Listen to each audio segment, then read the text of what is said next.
All right, what's up, YouTube? It's your boy Dave James. I'm back with another video. Make sure I hit that like button and subscribe. So the Indiana Fever with a close win versus the Atlanta Dream today. This game shouldn't have even been close, but you know how the Fever do. They always letting teams come back right in the game. But it's good that they ended up getting this win because, you know, it obviously furthers the gap between them and the other teams. The Fever are definitely a playoff team and a team, you know, I feel like a lot of these WNBA teams don't want to see in the playoffs just because of the offensive firepower, but there's still a lot of issues here. But we're going to talk about Caitlin today. Caitlin finished with 19 points, 7 assists, 7 rebounds, 2 steals, 1 block, only 2 turnovers, which was way better than her last game and where she had 7. Honestly, today I think Caitlin played a good game. You know, I think she could have been better. We're going to get into that later. But the improvement that we're seeing from this girl every single game is crazy. Today, we saw another pure floater. We saw the bag unleashed too, man. She had a tough, you know, behind the back crossover and where she almost dropped the girl to create separation. Like, we could say this right now. I think Caitlin's one of the best ball handlers in the league. Like, she has an array of moves that she can really get into with the hesitations, you know, getting defenders off their feet, crossing them over. She has just all different moves that really shakes these defenders. Like, they have a problem staying in front of her. Like, the self-creation from Caitlin, I think, sets the gap between her and any other rookie. And that's why I'm saying, like, she's clear Rookie of the Year right now. She's just strengthening her MVP case right now. Like, me personally, I think she's top 3 in the MVP race. We got her, Asia, and Fee. And you can even see her impact to this team and how valuable she is to the Fever. Specifically in this game, and when she got hurt and she rolled her ankle and she was out of the game for a little while, you could see how out of sort that offense was. Then when Caitlin now came back in, how smooth everything went, how fluent the offense was with her in the game. It was just night and day. And she could have really had like 15 assists today, but the Fever players are missing a lot of layups today. Like Fembele, she missed a lot. You even had Hall missing some. Like, it was bad, bro. You know what I'm saying? Now, let's talk about Caitlin's fourth quarter, and this has been a little alarming these last 2 games.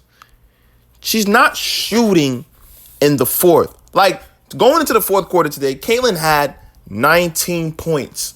But, like, when we got in the fourth, and there was times that she could have really shot the ball. Like, she had an open mid-range. She just didn't take it. I don't know if it's a fatigue thing, because her impact is still there. She still made some good plays in the fourth, some big assists, you know, but she needs to shoot the ball. Like, Caitlin is way too much of an offensive talent to not shoot. She's way too generational to not be shooting the ball in the fourth quarter. And I think that's going to be very important in these playoff games. Like, Caitlin's going to have to shoot the ball. That's just something I've been observing. Like, she could have ended up with damn near 25, 27 this game, but she still helped her team get the win.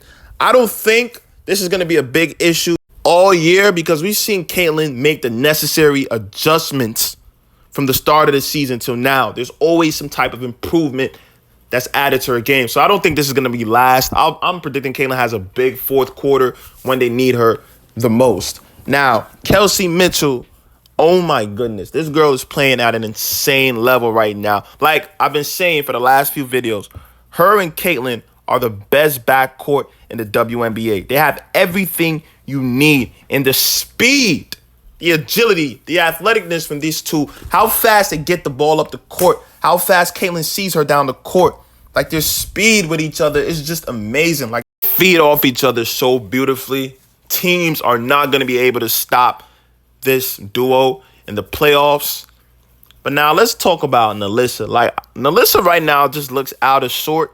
I think, like, we could do a better job, the Fever, of getting her involved because she just looks out of place at times. And it just looks like sometimes she might be forcing it, man. It just doesn't look right with Nelissa right now.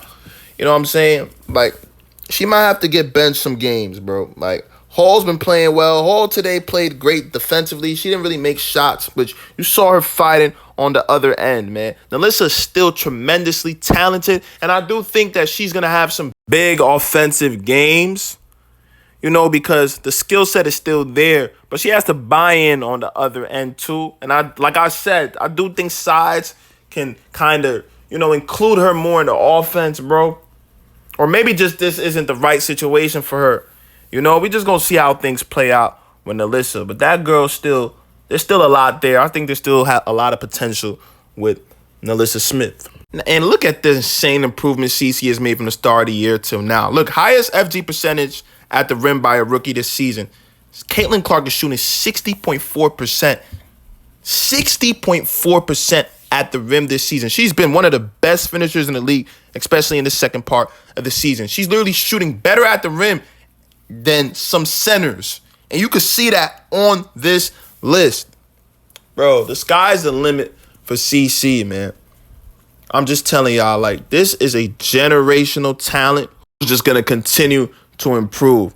Now, we're seeing the next game is on Wednesday versus the Connecticut Sun. That's a real test for the Fever. And I'm going to say this right now. I think the Fever get out of there, man. I think they get a big win, and we see a huge game from Caitlin because we're going to need a huge performance from her and Kelsey to get out of there. So I think those two are going to lead the way. So let me know what y'all think in the comment sections. Leave some of y'all opinions. But it's your boy, I'm out.